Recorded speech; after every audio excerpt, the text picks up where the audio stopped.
Para dar lugar a la primer eje temático introductorio que tiene que ver con, en este caso, las funciones del análisis clínico, podemos decir que el análisis clínico tiene por función establecer, confirmar o descartar un diagnóstico.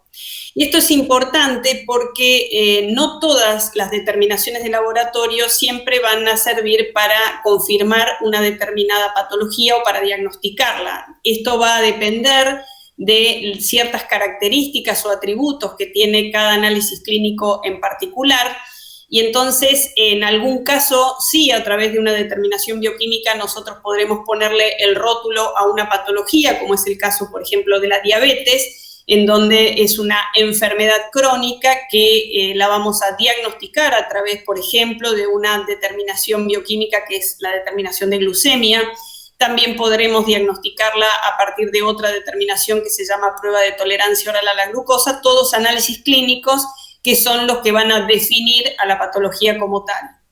Pero en otros casos, los análisis clínicos, debido a no reunir ciertos atributos en un 100%, van a permitir confirmar junto con otras determinaciones u otros métodos de diagnóstico, como pueden ser las imágenes, ciertas patologías. Por ejemplo, hay algunos cánceres en donde los diagnósticos se hacen a través de imágenes y el laboratorio solamente puede ser utilizado como screening o como seguimiento, es decir, para hacer un tamizaje o para hacer un seguimiento, y en este caso, si hacemos un tamizaje, estamos confirmando junto con ese diagnóstico por imagen la patología y, como vemos, esta sería otra de las funciones.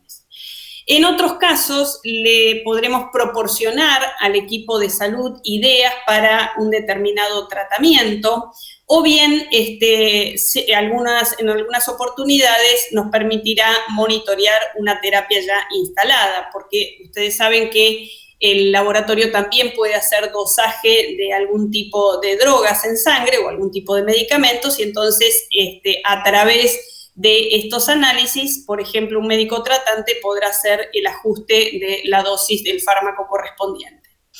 En cualquier caso, todo lo que hagamos en el análisis clínico debe sin dudas reunir calidad.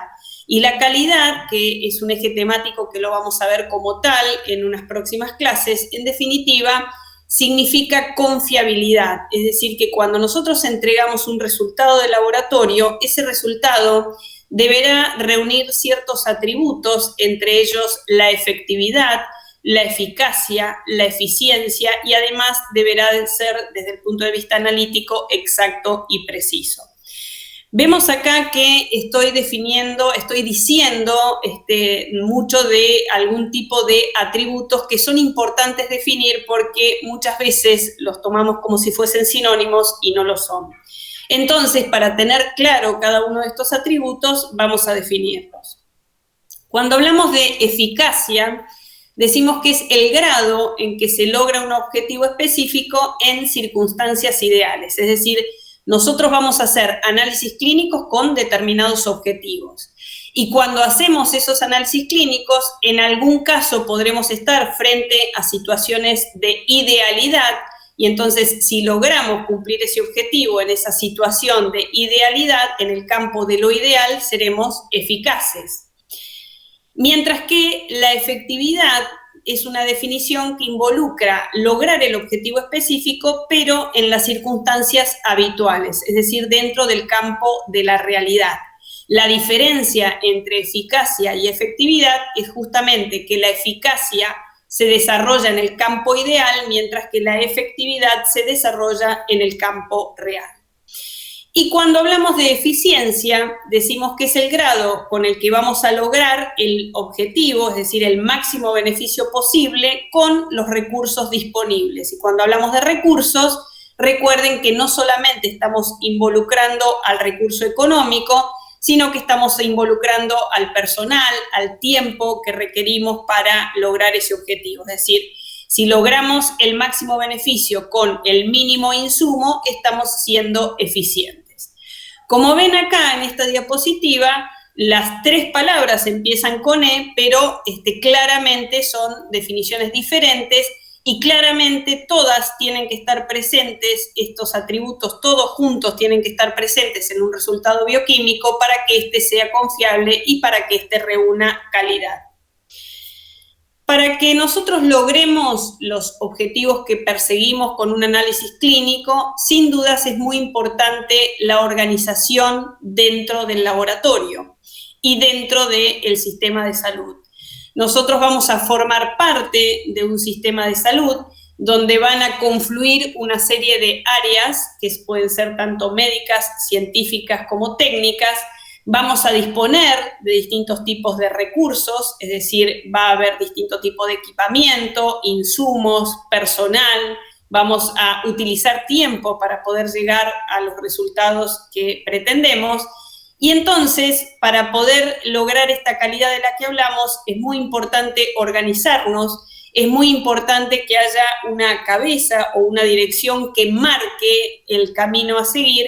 Y lo más importante de todo es que exista comunicación entre las partes, porque si nosotros trabajamos como unidades individuales, no vamos a lograr reunir esta calidad que un resultado, por ejemplo, requiere para poder dar respuesta a un paciente que viene a un centro de salud con un problema o con una patología. En el laboratorio específicamente, nosotros vamos a dividir nuestro trabajo en distintas fases. Y entonces hablamos de una fase preanalítica que va desde la recepción de la solicitud de análisis hasta que obtenemos la muestra. En este proceso van a estar confluyendo una serie de factores que yo debo tener en cuenta justamente para ir construyendo esta calidad o esta confiabilidad de mi resultado. Y entre esos factores que forman parte de la fase preanalítica tenemos lo que denominamos variaciones diarias o ritmo circadiano de las sustancias. Todas las sustancias, todos los analitos que nosotros vamos a investigar tienen distintas variaciones a lo largo del día. Entonces, eso lo debemos conocer particularmente en algunos analitos porque no es lo mismo, por ejemplo, hacer una extracción de sangre a una determinada hora que a otra, justamente porque la concentración de los analitos van a ir modificándose. Entonces, ejemplos de esto, tenemos el caso de la hidrocortisona o el cortisol, que cuando a un paciente se le solicita el dosaje de cortisol, tenemos que hacer una extracción a las 8 de la mañana y otra a las 4 de la tarde para poder detectar las concentraciones máximas y mínimas, que son estos los ritmos circadianos que tiene el cortisol. De la misma manera tenemos múltiples ejemplos, yo solo coloqué algunos. El caso de la ferremia, que es la investigación de hierro en la sangre, debe ser tomada esa muestra antes de las 10 de la mañana, porque a partir de esa hora la concentración va a cambiar, y así podríamos dar una larga lista de ritmos circadianos de múltiples determinaciones bioquímicas. Otro factor que va a estar involucrado en esta fase preanalítica es el ejercicio físico del paciente. Hay ciertos analitos que frente a ejercicios físicos intensos van a modificar su concentración, incrementándola. Tal es el caso de las enzimas, de los factores de coagulación, de los factores de la fibrinolisis, de las plaquetas y también de las hormonas sexuales. Otro factor muy involucrado en esta fase preanalítica es el ayuno. Ustedes saben que cuando uno va a solicitar y dar indicaciones al paciente para que venga a hacerse un análisis al laboratorio, le tiene que dar una serie de instrucciones, entre las cuales está en qué tiempo de ayuno debe venir al laboratorio. En general, uno solicita un ayuno de 8 horas, hay ciertos análisis que requieren ayunos de 12, hay otros que podrían realizarse si hay una urgencia sin ayuno, y entonces esto es importante de conocer porque dependiendo el ayuno que tenga el paciente y la cantidad de horas que haya ayunado, hay ciertas sustancias que pueden aumentar o disminuir la concentración. Por ejemplo, si nosotros tenemos un ayuno muy prolongado, vamos a tener alteraciones en los niveles de glucosa. Si no tenemos el ayuno correspondiente de 12 horas, por ejemplo, vamos a tener incrementado los triglicéridos y los ácidos grasos. Es decir que, en definitiva, la idea que nos tiene que quedar es que, dependiendo del análisis que vamos a realizar, es el ayuno que yo tengo que indicar a ese paciente. Otro factor involucrado es el tema de la dieta. Hoy en día está muy en boga el tema de las dietas de tipo veganas o vegetarianas, por otro lado tenemos aquellas personas que consumen altos contenidos cárnicos y grasas. Bueno, cualquiera de los dos casos va a generar modificaciones en los analitos. Por ejemplo, en el caso de una dieta con altos contenidos en vegetales y frutas, pueden generar incrementos de potasio, mientras que por otro lado, aquellos que se alimentan con carnes grasas pueden llegar a tener una alteración en el metabolismo de los ácidos grasos y tener, por ejemplo, incrementado los triglicéridos. El consumo de alcohol es otra variable que ejerce su efecto en esta fase preanalítica. Por ejemplo, altos contenidos de alcohol van a modificar las concentraciones plasmáticas de lactato y también inducen la síntesis de triglicéridos. El tabaco es otro factor que va a generar modificaciones fundamentalmente a nivel del hemograma y dentro del hemograma, específicamente en las concentraciones de hemoglobinas, en el recuento eritrocitario, en el volumen corpuscular medio, por ejemplo.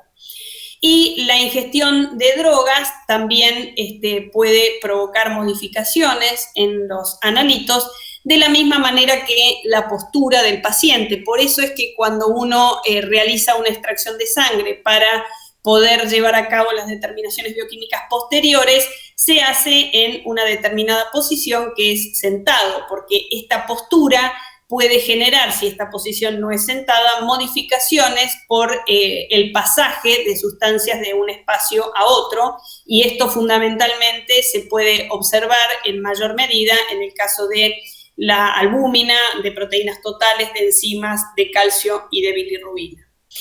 Este es un ejemplo de equipo preanalítico que es un equipo automatizado. Como pueden ver en la pantalla, hay una serie de lugares donde se colocan los tubos y el equipo lo que hace es ir en función del código de barras que se le colocan a esos tubos, determinando hacia qué lugar direccionar cada una de estas muestras hacia otros equipos automatizados que realizarán los análisis. Por supuesto que este tipo de aparatología es de alto nivel.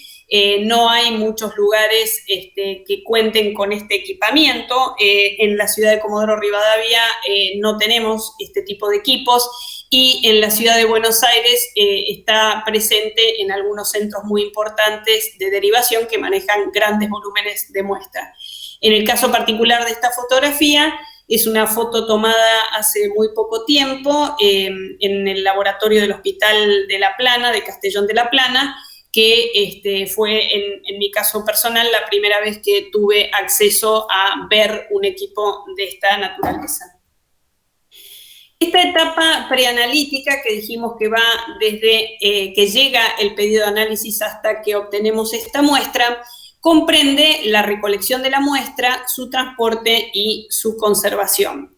Entonces, para la recolección de esta muestra, si la muestra es de sangre, nosotros no solamente vamos a analizar sangre en el laboratorio, pero en el caso particular de que sea de sangre, sabemos que existen distintos tubos de plástico con tapas de colores que universalmente nos permiten, independientemente del lugar en donde nos encontremos, rápidamente saber qué tipo de muestra es la que contiene ese tubo de sangre. Si la tapa es de color rojo, esto va a significar que la muestra ha sido recolectada sin aditivos, es decir, que estamos frente a una muestra que al centrifugarla tendremos suero. Si esa tapa es de color lavanda o violeta, esto va a significar que tiene ETA como anticoagulante, es decir, etilendiamín tetracético, que es el anticoagulante de elección cuando queremos desarrollar un análisis de hemograma. Cuando tenemos una tapa verde, esto va a implicar la existencia del anticoagulante heparina, que es el anticoagulante de elección para hacer la búsqueda de iones en sangre. Si es de color azul, significa que tenemos citrato como anticoagulante y es el anticoagulante de elección para los estudios de coagulación. Y si es de color negro, tendremos el citrato de sodio en una determinada concentración, que es el anticoagulante para llevar a cabo los análisis de eritrosedimentación o volumen de sedimentación globular. Cuando tenemos tapas grises, esto implica la existencia de fluoruro de sodio, que es el anticoagulante que inhibe la glucólisis y por lo tanto eso nos va a servir para investigar glucosa en esa muestra. Acá tenemos otra vez otra fotografía que también fue tomada hace unos pocos días en ese mismo hospital, tan solo para mostrarles que esto es universal. Fíjense que allí tenemos las tapas de color lavanda, las tapas de color rojo, ¿sí? Y es digamos, una fotografía que ha sido tomada en España, o sea que vayan al lugar del planeta que vayan, estos colores que encontramos en las tapas de los tubos universalmente significan lo mismo. Cuando nosotros vamos a analizar sangre, que recuerden que no es la única muestra que vamos a analizar en análisis clínico, pero la mayor parte de los análisis se investigan en una muestra de sangre, esta muestra la podremos recolectar a través de 3 sitios diferentes de punción. Podremos realizar una venipuntura, que justamente es la punción de una vena. Podremos hacer una punción arterial o podremos hacer una punción cutánea. En cualquiera de los casos, de dónde recolectemos la sangre va a depender absolutamente del tipo de análisis que nosotros vamos a realizar, y a lo largo de la cursada de esta asignatura, lo primero que iremos diciendo es exactamente cuál es la muestra que yo debo extraer para llevar a cabo la determinación, porque yo tengo que construir la calidad de mi resultado y de nada me sirve trabajar con mucha calidad sobre la mesada si en esta fase preanalítica yo no tengo claro cuál es la muestra y cómo debo extraerla. Una vez que recojo esa muestra, lo siguiente que voy a hacer es transportarla. Y esto es algo no menor porque durante ese transporte podemos incluir errores que van a modificar la calidad de este resultado. Por ejemplo, podemos generar agitación. Esa agitación puede provocar hemólisis, es decir, ruptura de los glóbulos rojos y la generación de incrementos falsos porque se liberan contenidos de la célula que son producto justamente de esa agitación y no de que el paciente esté cursando por algún problema. En otros casos se deberá tener cuidado con la acción directa de la luz. Por ejemplo, en el caso de la bilirrubina es un analito fotosensible, entonces si yo hago la extracción de una muestra y la dejo en un tubo sobre una gradilla a la acción de la luz, esto obviamente lo va a degradar y entonces tendré falsas disminuciones de bilirrubina. Y la temperatura es otra cuestión muy importante a tener en cuenta porque tiene una gran influencia sobre algunas determinaciones en particular. Tal es el caso del estado ácido-base, en donde vamos a medir gases en sangre arterial, y si yo no tengo la precaución de transportar esas muestras a bajas temperaturas, esto va a provocar la difusión del gas y entonces tendré falsas disminuciones que tienen que ver no con el problema que pueda presentar la sangre arterial de ese paciente, sino con el efecto de la temperatura sobre esa muestra. En cualquier caso, en esta fase preanalítica, nosotros debemos prevenir la exposición a riesgos biológicos, es decir, que lo que tenemos que tener en cuenta es que todo paciente tiene que ser tratado de la misma manera como si fuese potencialmente infeccioso, porque esto es lo que nos va a permitir cuidarnos como corresponde para evitar riesgos biológicos. Bueno, siguiendo adelante con las otras etapas que comprende el trabajo del laboratorio, tenemos la fase analítica, que es el momento que va desde el procesamiento hasta la obtención del resultado. Y una fase posanalítica que va a ir desde la validación, el reporte de los resultados y la interfase con el sistema informático del laboratorio. En esta fase posanalítica es muy importante tener en cuenta que es el momento donde yo voy a ir chequeando todo el proceso para, en caso de detectar errores, generar planes de acciones correctivos, asentar esos errores y tener a mano lo que se denomina manual de contingencia, que es lo que me va a permitir, una vez detectado el error y una vez asentado, llevar a cabo las acciones correctivas para que nadie vuelva a cometer ese error. Esto lo vamos a ver con mucho mayor detalle en el eje temático de calidad que tenemos en próximas clases, donde vamos a ir evaluando cómo construir la calidad de un resultado a lo largo de todo el proceso analítico. Esta sería una fotografía que se corresponde a este mismo hospital de La Plana que les comentaba hace un ratito. Son equipos automatizados que están formando parte de esta fase analítica, es decir, cada uno de estos módulos va a llevar a cabo análisis bioquímicos de manera automatizada. Este laboratorio es de altísima complejidad. No obstante eso, gran parte de los laboratorios hoy en día tienen equipos similares. El grado de complejidad va a depender obviamente del volumen de pacientes que deban atender. Llegamos acá en esta primer clase introductoria a una parte que tiene que ver con poder recomponer algunas informaciones que ustedes han adquirido previamente antes de llegar a esta asignatura, conceptos que acá van a ser útiles para poder justamente interpretar los análisis de laboratorio y poder justamente tener esta capacidad de reflexión crítica de qué es lo que estamos obteniendo. Para lo cual entonces vamos a hacer un breve repaso de algunas cuestiones que han visto seguramente en una asignatura como es la estadística, pero que la idea de ese repaso tiene que ver con retomar esos conceptos y darles una vuelta de rosca, diríamos, para ver qué de esos conceptos son necesarios comprender y necesarios de utilizar en esta asignatura. La estadística es una ciencia y acá la vamos a utilizar como una herramienta que básicamente puede ser de dos tipos. Hablamos de una estadística de tipo descriptiva y un tipo de estadística que se denomina inferencial.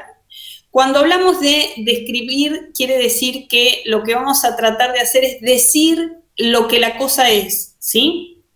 Y cuando hablamos de inferir, lo que estamos queriendo significar es que a partir de un algo muy pequeño que yo voy a poder evaluar, quiero decir algo más de aquello de donde vino esto pequeño. Es decir, nosotros cuando hacemos un trabajo de investigación no podemos trabajar sobre todos los individuos de una población porque eso sería inaccesible desde varios puntos de vista, uno de ellos desde el punto de vista económico.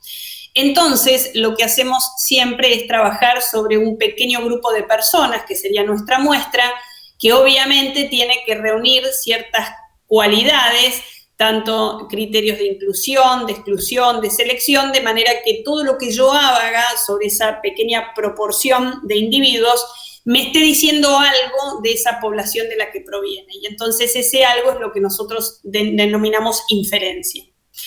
Entonces, cuando nosotros estamos trabajando en cualquier ciencia, en este caso nos vamos a centrar en el análisis clínico, sobre el individuo vamos a estar haciendo ciertas mediciones y vamos a estar conociendo ciertas cuestiones de esos individuos a los que vamos a denominar variables, ¿sí? Algo que varía, que cambia. Las variables pueden ser de dos tipos. Podemos hablar de variables cualitativas, como el nombre les está indicando, esto nos está dando información sobre la cualidad, una cualidad, ¿sí? Y esas variables cualitativas a su vez pueden ser nominales. La palabra nominal significa nombre. Un ejemplo de variable cualitativa nominal es el sexo, ¿sí? Cuando yo digo que una persona es varón o mujer, estoy hablando de una cualidad y le estoy dando un nombre, el nombre varón o el nombre mujer, por eso es nominal. Mientras que las variables cualitativas ordinales, la palabra ordinal viene de orden y justamente el orden lo que implica es una jerarquía, ¿sí? Es decir, que existe un orden jerárquico de una categoría respecto de la otra. Si yo hablo de orden 0, 1 o 2, quiere decir que 0 significa menos que 1, 1 significa menos que 2. Hay una jerarquía en esto. Mientras que en una variable cualitativa nominal, que era la que hablábamos de hombre-mujer, no existe una jerarquía de un nombre por sobre el otro. Un ejemplo de variable cualitativa ordinal podría ser, por ejemplo, la escala del dolor o la forma de calificar, por ejemplo, el PAP, que es un método de tinción para la detección de cáncer de cuello de útero, que son todos ejemplos en donde se informan categorías y esas categorías tienen órdenes jerárquicos. Mientras que una variable de tipo cuantitativa es aquella en la que lo que estamos valorando son cantidades o números, ¿sí? Dentro de las variables cuantitativas tenemos las denominadas continuas, es decir, que cada número que acompaña a esa variable tiene un sentido lógico. Si yo digo, por ejemplo, que una glucemia me da 98, 98,5 no es lo mismo que 98, 98,6, 98,7, es decir, cada número que acompaña a esa cantidad tiene un sentido lógico. Mientras que una variable de tipo cuantitativa discreta lo que hace es hablar de números enteros, porque un número que no sea entero no tiene un sentido lógico. Un ejemplo de esto es el número de hijos. Es una variable cuantitativa discreta. Yo puedo tener un hijo, 2 o 3. No puedo tener un hijo y medio porque ese medio no tiene un sentido lógico. Bien, dijimos que teníamos dos tipos de estadística y que la estadística descriptiva me iba a permitir decir lo que la cosa es, ¿sí? Y para decir lo que en general son los números en una distribución, nosotros vamos a utilizar distintas medidas que se van a llamar de centralización o de dispersión. Cuando uno habla de estadística, yo creo que a la mayor parte de la gente se le viene a la cabeza la campana de Gauss, ¿sí? Esa típica campana que tiene una distribución uniforme, que si yo trazo una línea vertical en la parte más alta de esa distribución, me la divide en dos partes iguales hacia los lados, ¿sí? Pero en muchas de las cuestiones que no tienen, digamos, que comprenden en el caso particular que nos ocupa hoy, que es el análisis clínico, la distribución de las variables no tiene esa forma de campana perfecta, sino que tiene lo que se denominan formas no paramétricas o no normales, que son dibujos en donde si yo trazara una línea en la parte más alta de esa campana, no tendría lo mismo de un lado que del otro. Y esto es importante que yo lo conozca, porque justamente lo primero que debo saber en una distribución de datos es el tipo de característica que tiene esa distribución, si es normal o paramétrica, o si es no normal o no paramétrica, porque si no, podría estar cometiendo errores a la hora de describirlo y no podría situar correctamente a quien está leyendo, por ejemplo, un trabajo sobre las características que tiene esa población. Entonces, dentro de las medidas de centralización tenemos la conocida media aritmética o promedio, que ustedes saben que es el X medio, que es la sumatoria de los XI sobre N. Tenemos a la mediana, que es la parte media en una distribución de datos, que cuando esa distribución es de tipo par, es decir, si yo tuviese una cantidad de números par, la mediana sería el promedio de los dos números centrales, mientras que si en esa distribución tengo una cantidad de números impares, la mediana es justamente el número medio, el punto medio de esa cantidad impar. Y otra forma de medida de centralización es el modo, que es la cantidad de veces que se repite una característica, que es, en el caso particular del análisis clínico, lo que menos nos va a interesar o no vamos a utilizar. Y por otro lado, tenemos las medidas de dispersión, dentro de las cuales podemos describir a la amplitud, al recorrido intercuartílico o al desvío estándar. Y hay otras también, los percentilos, por ejemplo. En definitiva, una medida de dispersión es aquella que nos va a decir qué es lo que pasa a los lados de esa medida de centralización, ¿sí? En general, de todas estas medidas de dispersión, ustedes la que más conocen o la que más recuerdan seguramente es el desvío estándar, que matemáticamente lo definimos como la raíz cuadrada de la sumatoria de los xi menos x medio al cuadrado sobre n menos 1. En general, en los trabajos de tipo analítico y en los trabajos de investigación que nosotros corrientemente leemos en este área clínica, es la forma más corriente de emplear una medida de dispersión son los cuartilos o los percentilos. Como el nombre les está indicando, cuartilo viene de cuartos, es decir, que lo que hacemos es dividir una serie de datos en 4 partes iguales, y entonces tendremos un Q1, Q2, Q3 y Q4. Cada una de esas partes va a representar porcentajes de esa distribución, ¿sí? Entonces tendremos que, cuando hablamos de Q2 y Q4, estamos hablando del 25, cuartilo 25 y cuartilo 75 de esa distribución.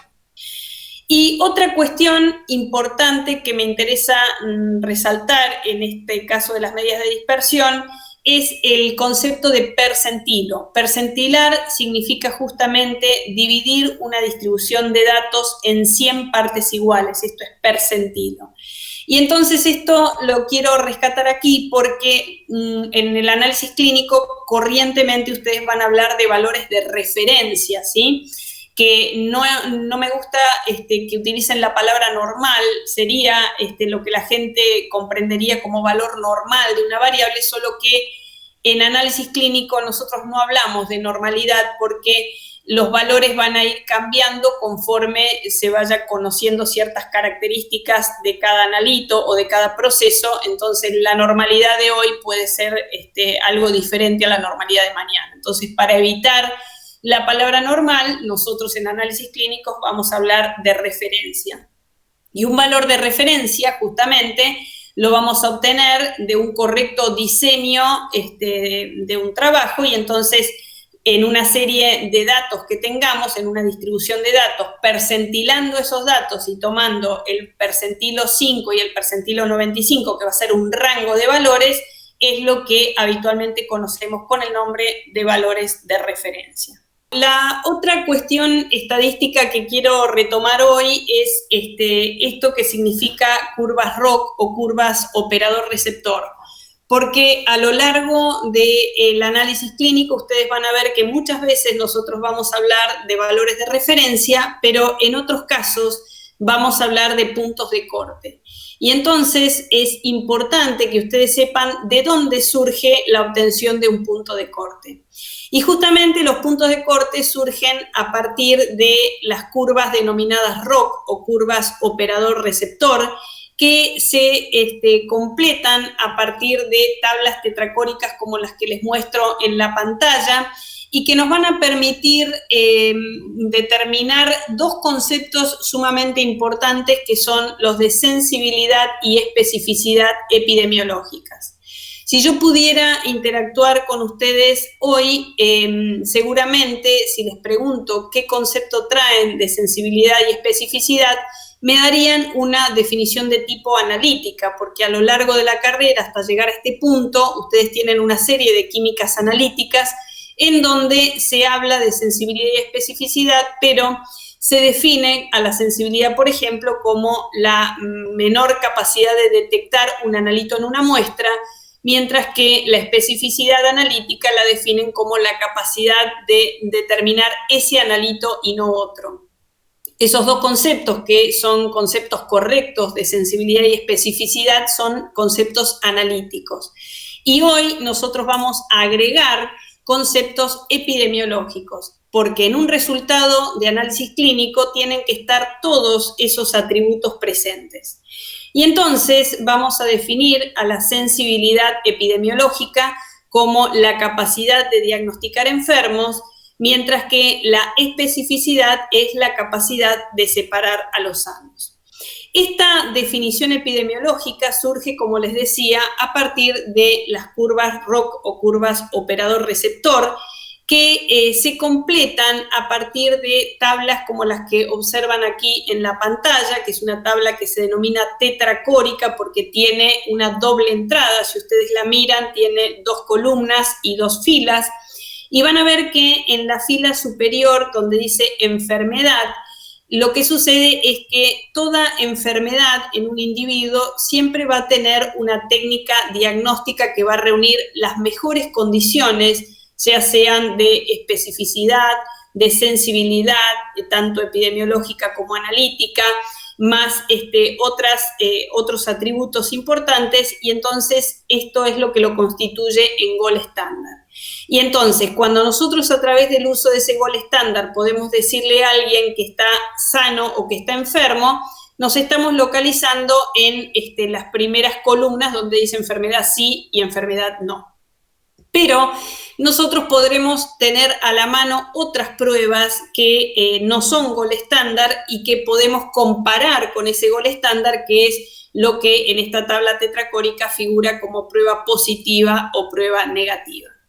Entonces, el concepto de curva ROC surge justamente cuando yo me focalizo en la columna que dice enfermedad sí. Si el gol estándar me dice que un paciente está enfermo y la prueba con la que yo estoy contrastando frente al gol estándar me dice que es positiva, que sería la primera línea, voy a estar frente al verdadero positivo, esto que ustedes ven en la pantalla como BP. Si tengo que el gol estándar me dice que un paciente no está enfermo, es decir, la columna que dice enfermedad no, y la prueba que yo estoy contrastando contra ese gol estándar, que sería la prueba donde dice positivo, me dice que sí lo está, estoy frente a un falso positivo, es decir, en esa tabla ustedes ven las letras FP. Si por el contrario tengo una enfermedad que el gol estándar me dijo que estaba presente, que sería la columna de enfermedad sí, pero la prueba con la que estoy contrastando es negativa, estoy frente a un falso negativo, mientras que si por gol estándar el paciente estaba sano, es decir, enfermedad no, y la prueba me da negativa, estoy frente a un verdadero negativo, que es lo que en la pantalla aparece como B corta N.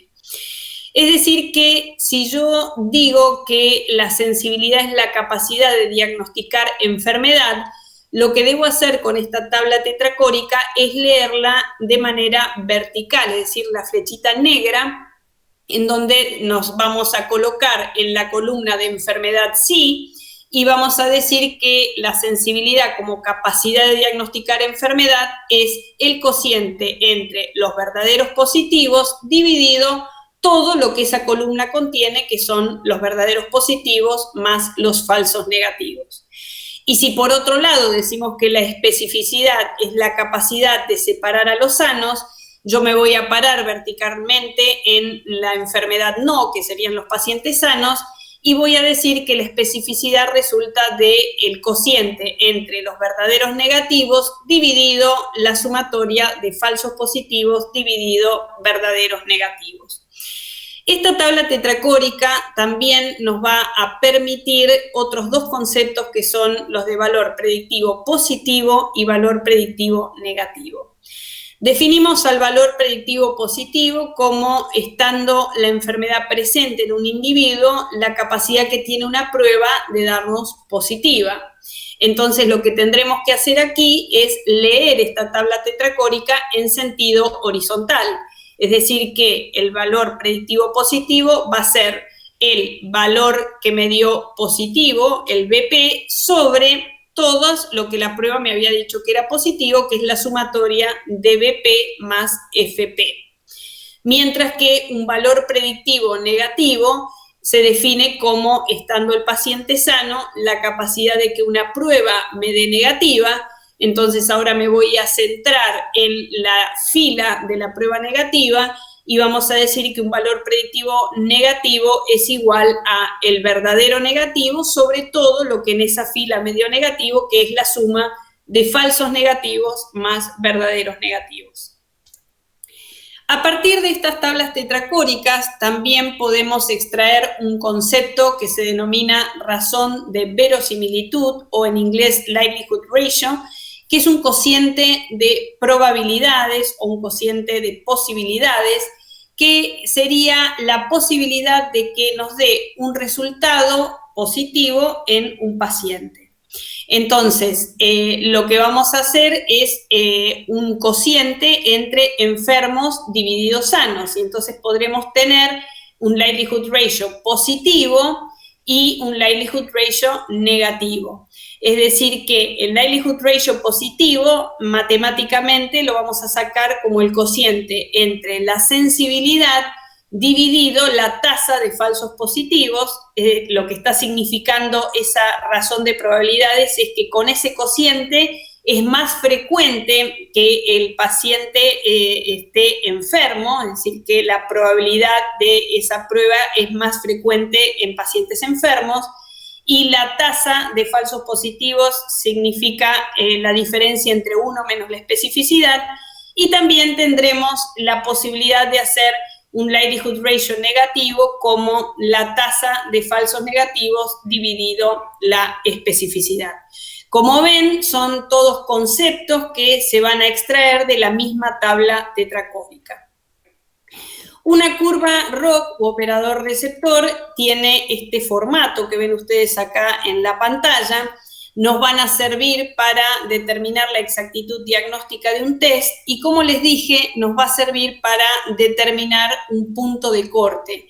Y en realidad yo les estoy explicando acá esto porque ustedes corrientemente van a decir el punto de corte de tal variable bioquímica es de tanto, y bueno, y tienen que saber que esto se determina a través del uso de la estadística y específicamente a través del uso de las curvas ROC. Acá en la pantalla ustedes tienen una serie de puntos que construyen la curva ROC. Esto lo hacen los paquetes estadísticos. Justamente lo que hacen es elaborar esas tablas tetracóricas que les mostré recién y construir gráficas de esta manera. Y esas curvas que ven ustedes ahí con puntos marrones, si trazamos diagonales, ven una flecha azul en la pantalla que es justamente la intersección de la diagonal con la curva, es lo que justamente determina el punto de corte de una variable. Todos estos conceptos que son un tanto duros para poder en este momento y de la manera que lo estamos haciendo comprender, en definitiva hoy tienen por objetivo refrescarle algunas cuestiones que han visto seguramente en la asignatura estadística, y también llevarlos a pensar en otros conceptos que comúnmente no se ven, pero que son útiles en el análisis clínico. Y entonces, en primera instancia, me parece importante que sepan que cuando hablamos de punto de corte, estamos hablando de valores que se han extraído a través de técnicas estadísticas que comprenden el uso de estas curvas que se denominan curvas ROC. Y el uso de la estadística como herramienta en el análisis clínico es muy importante, porque la naturaleza es probabilística. Nosotros en la vida nos movemos con probabilidades. Probablemente mañana llueva, probablemente salga el sol, probablemente, no sé, el coronavirus que nos tiene a todos hoy tan pendientes pueda alcanzar tal o cual porcentaje de infectados, ¿sí? Todo es probabilidad en la naturaleza. La información con la que contamos lamentablemente es incompleta, también lo estamos viendo hoy con lo que nos toca vivir. Los resultados son esenciales, los recursos que tenemos para tomar decisiones son limitadas, y esas decisiones que tenemos que tomar son inevitables. Entonces, dicho esto, creo que era importante en esta primera introducción que retomemos estos conceptos estadísticos que nos van a acompañar a lo largo de la cursada, justamente para poder tomar esas decisiones inevitables de la manera más reflexiva posible. Bueno, nos vemos en una próxima clase. Gracias.